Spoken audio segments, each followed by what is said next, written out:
different aspects of God, except the personal aspect. Who is God? God is a position. It's like saying the president. Well, who is the president? Who is the person in that position? That's Krishna. And we have to know God as a person, otherwise none of this makes sense. Why would we offer food, for example, if God isn't a person? Or why would we talk about different kind of love relationships that you can have with God if God is not a person?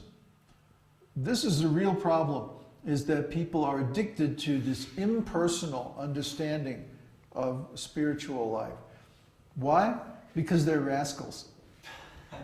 They want to disobey God. They want to do things that are sinful for their own personal enjoyment. They don't want to serve anybody. They themselves want to be served. They don't want to love anybody.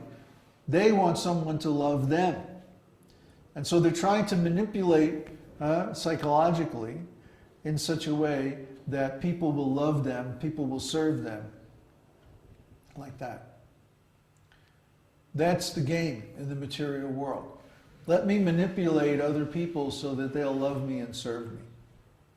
Everyone's competing with each other to be successful at this game.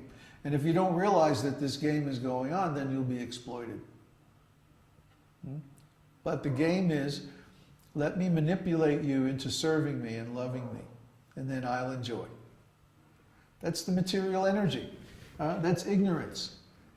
Real knowledge means I'm not going to worship and serve people in this material world who are in illusion, in ignorance. I'm only going to worship God directly. I'm going to serve God directly. That's real religion. That's real knowledge. We don't need some big institution or some big church or some organization to tell us what to do.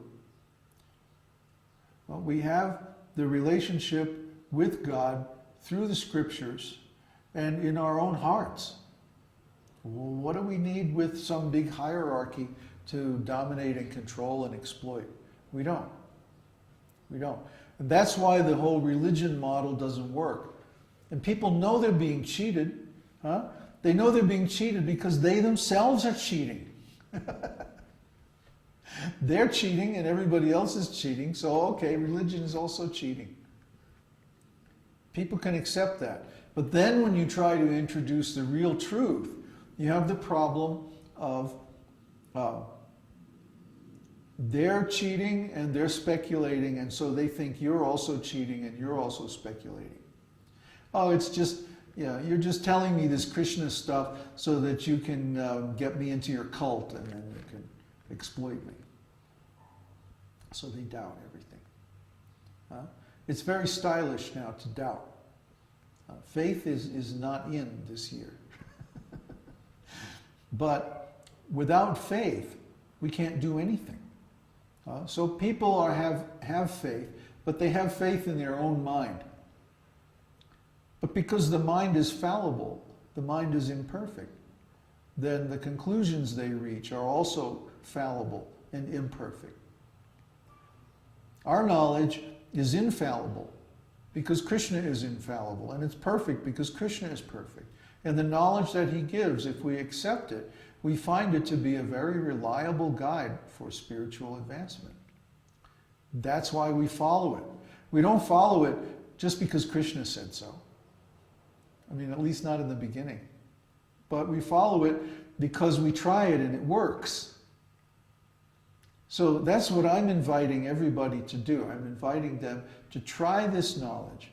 If you try it, give it a fair trial, you'll see that it works. So yes, there is room for empiricism in our process. We're not saying don't think. We're not saying don't try different things or observe the result or just do this because we say so. No.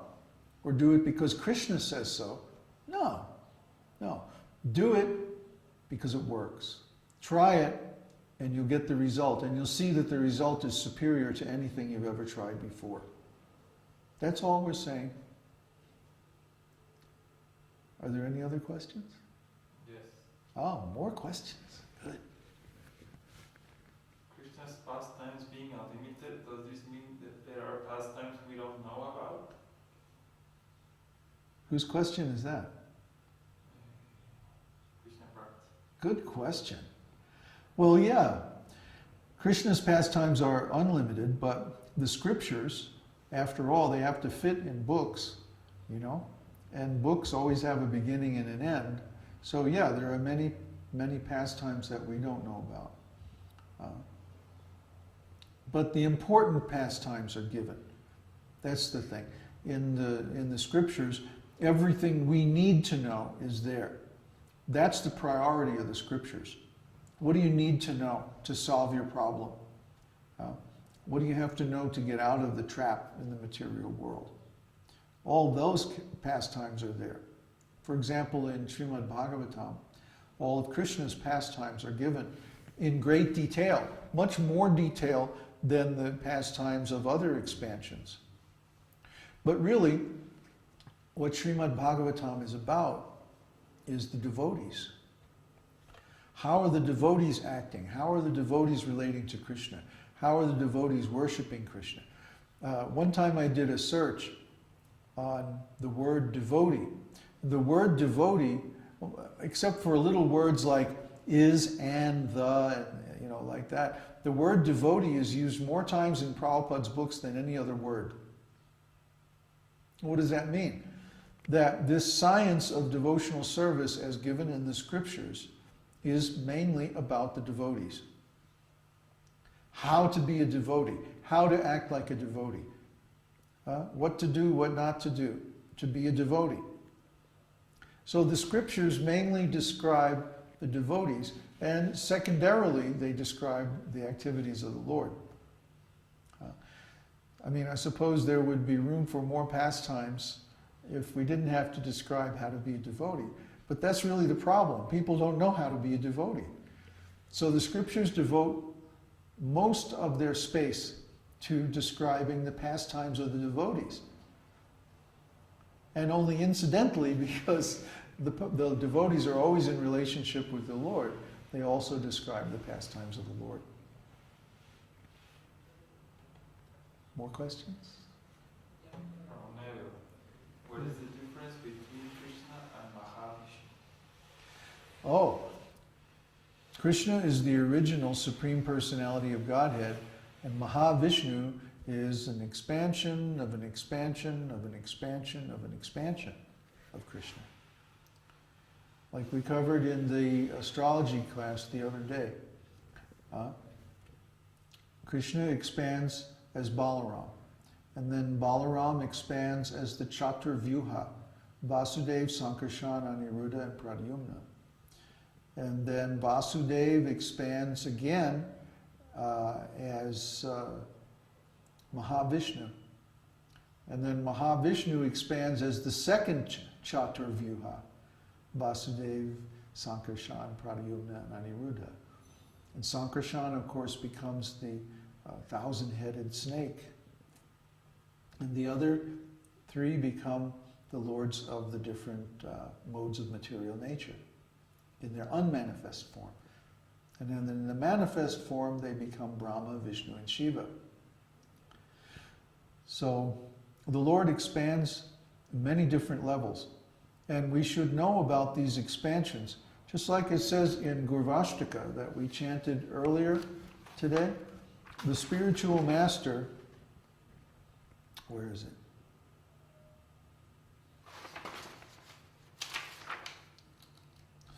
The spiritual master is always eager to hear and chant about the unlimited conjugal pastimes of Radhika and Madhava and their qualities, names, and forms. Okay? So all these forms are forms of Krishna. Just like all the Shakti forms are forms of Radharani or expansions of Radharani. So a devotee, or especially a spiritual master, is always eager to hear about these different expansions of the Lord. and how they're working. Because we have to deal with them. They're people, they're personalities.